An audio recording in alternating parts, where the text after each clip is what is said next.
deadline to get Obamacare on track.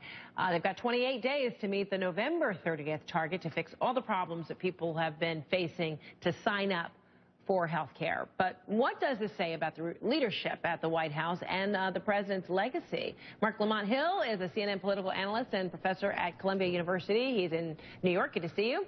And Mercedes Schlapp is a former spokeswoman for President George W. Bush. Thanks so much for being with us.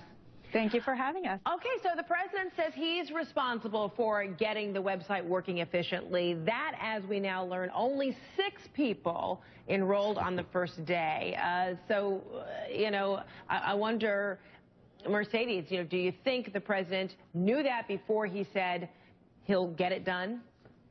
Well, we don't know. At this point, what we do know is that obviously it's been an embarrassing week for the president. The president is trying to make ground in terms of explaining why the launch was so dysfunctional, so messy, and the fact that he said he didn't know about the site. But it doesn't make sense when you think that it's his most important legislative accomplishment and really part of his legacy, and the fact that he wouldn't test drive it before it would go out to the public. So again, I think it's very disappointing to see what has happened with the president in him not really being the lead, Secretary Sebelius, to make sure that this system was ready October 1st, ready to take on the massive volumes, the 4.7 million people that viewed it the first day, but yet we only got 6 people to enroll that day. I mean, that's just, I think, an embarrassment for the president. It really is a terrible embarrassment. I think everybody would agree on that one, Mark. Do you think the White House is seriously worried about the real feasibility of the president's law working at all? Not just in time,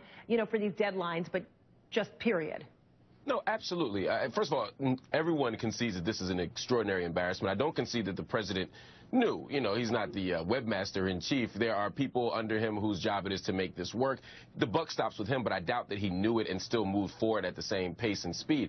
As far as it being a sort of referendum on health care itself, no, I strongly disagree. Obamacare cannot be reduced to the website, and in many ways it already has been successful. All the people who were not in the health care line who are in it now, it's been successful for them. All of the people who now have pre-existing conditions that get covered, it's successful for them. The people who can now be covered up to 26, it's successful for them. Even the people who have been forced to take new plans that are now cheaper and actually fit consumer protection standards, it's better for them and it's functional for them. So Obamacare is working in many ways, but this website is a mess. The Obama administration has to get it right by November 30th, but I think they will. But I think it's extremely slippery logic to think that somehow because the website didn't work for the first 30 days or for the first few weeks, that somehow Obamacare doesn't work. And I would say to anyone who makes that argument, if the website had worked perfectly, would the right suddenly be saying, oh my God, Obamacare makes sense, universal health care is now a good idea? Of course not. It's not reducible to the website. You think this just makes it easy, the fight on whether this health care plan really has merit has just been made easy for the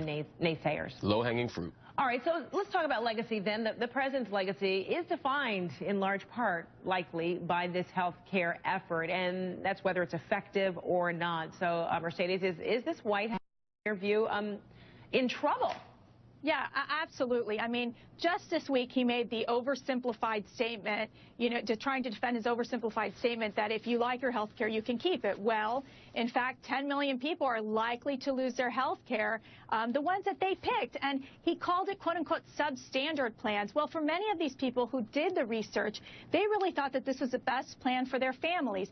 So again, this simplified statement of not necessarily being, I don't know if it's a misleading statement, I think is so discouraging for so many Americans who really picked their individual health care because they really thought it was the best fit for their family. So again, he's running into not only the website problems, but the credibility problems, which I think is impacting him personally. I mean, you look at the approval numbers, it's the lowest it's been. I mean, the NBC Wall Street Journal poll that came out had him at 42% approval. So again, I think this is hurting him personally. I think that he is having problems also with how his team is functioning. Obviously, there's divisions going on between the policy team and the political team in terms of decisions that were made and how he was rolling out his oversimplified oversimplified statement that's always that the case, if you though. like it, the health care plan, you can keep it. So, Mark, you see that approval rating. It has dipped. I mean, dangerously low for this president. It's hovered in the 40s for months, though. It's not as if he was in the 80s and it dropped to the 40s. For a lot of reasons. But do you think this overall,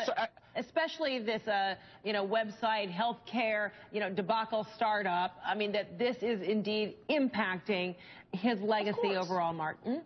But I don't think it impacts the long-term legacy. I don't think I mean, 2 months ago, people would have said, this Syria thing is going to taint the presidency. No one's talking about Syria. 6 months ago, they would have said something else. We are in a 24-hour news cycle where everything is the most important thing at the moment, and then later on down the line, it's not. That's not to say that Obamacare won't be an index of President Obama's effectiveness as a president, but it won't be the website. In 3 months, no one will be talking about the website. But I have to refute this.